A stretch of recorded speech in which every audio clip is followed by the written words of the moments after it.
ઈસુની જય. મોશે જેમ અરણ્યમાં સર્પને ઊંચો કર્યો હતો તેમ માનવ પુત્રને પણ ઊંચે ચડાવવાની જરૂર છે. ઈસુ યોહાન 3:14 આવું કેમ કહે છે? જ્યારે ઈસુ આ બોલે છે ત્યારે ઈસુ જૂના કરારનો રેફરન્સ આપણને આપે છે. રણના પુસ્તકમાં જ્યારે પ્રભુ મિસરમાંથી ઇઝરાયેલીઓને બહાર કાઢી અને પ્રોમિસ લેન્ડમાં લઈ જતા હોય છે, ત્યાં રસ્તામાં એ લોકો અધીરા થઈ ગયા અને ઈશ્વરની વિરુદ્ધ અને મોશેની વિરુદ્ધ ફરિયાદ કરવા લાગ્યા. કકડાટ, બબડાટ, કમ્પ્લેન્સ કરવા લાગ્યા. મોશેને કહે છે કે તું અમને શા માટે અહીંયા લઈ આવ્યો? અહીંયા ખાવાનું નથી, અહીંયા પીવા માટે પાણી નથી. અને ત્યાં એ લોકો પ્રભુ એમને સ્વર્ગમાંથી જે માનના આપતા હતા એ માનનાની વિરુદ્ધ બબડાટ કરે છે અને કહે છે કે આ રેઢિયાળ ખોરાક. માનના માટે લોકો શું શબ્દ વાપરે છે? આ રેઢિયાળ ખોરાકથી અમે વાજ આવી ગયા છે, અમે કંટાળી ગયા છે. હવે પ્રભુ આ લોકોનો બબડાટ કકડાટ જોઈને ગુસ્સે થાય છે અને ત્યારે પ્રભુ સર્પોને મોકલી આપે છે. અને એવા સર્પો, એવા સાપો કે જેને એ કરડે એ બધા તાત્કાલિકમાં ઓન ધ સ્પોટ મરી જાય. હવે જ્યારે ટપોટપ લોકો મરવા લાગ્યા ત્યારે એ લોકો મોશે પાસે ગયા.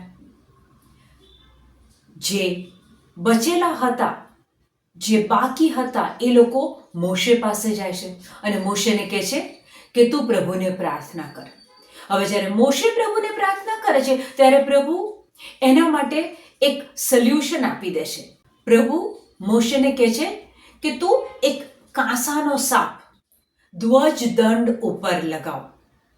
અને ત્યાં રણમાં 21મો અધ્યાય અને 9મું વચન. આથી મોશે કાંસાનો સાપ બનાવી ધ્વજ દંડ ઉપર મૂક્યો અને જેમને જેમને સાપ કરડ્યો હોય તે એના ભણી જોતાં જ સાજા થઈ જતા. પ્રભુએ જ્યારે સાપના કારણે જ્યારે લોકો ટપોટપ મરતા હતા અને જ્યારે લોકો મોશેને કહે છે પ્રાર્થના કર, ત્યારે પ્રભુ એ મરણનું નિરાકરણ, સોલ્યુશન પ્રભુ આપી દેશે. અને એ વખતે સાપને જોવાથી લોકો બચી ગયા. અને ત્યારે ઈસુ ક્રુસ ઉપરના બલિદાન પહેલા આ બોલે છે કે જેમ કાંસાનો સાપ જોવાથી લોકો બચી ગયા, એમ ઈસુ આપણને કહે છે કે માનવ પુત્રને પણ ઉપર ક્રુસ ઉપર ચડાવવાની જરૂરત છે.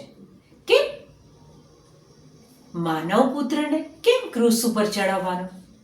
અને ત્યારે યોહાન 3:15 ઈસુ પોતે બોલે છે કે જેને એનામાં શ્રદ્ધા હોય, ઈસુમાં શ્રદ્ધા હોય, ક્રુસ ઉપર લટકેલા ઈસુમાં શ્રદ્ધા હોય, તેને શાશ્વત જીવનની પ્રાપ્તિ થાય.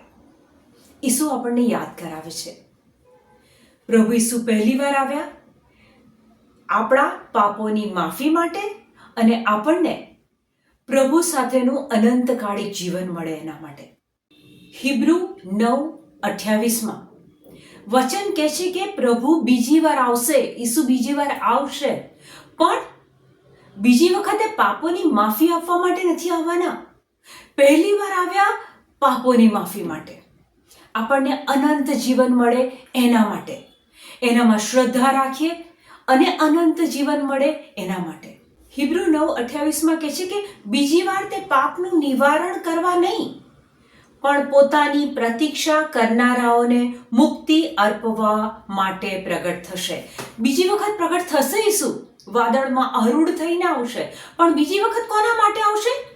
જે ઈસુની રાહ જોઈ રહ્યા છે, ઈસુના આવવાની પ્રતીક્ષા કરી રહ્યા છે.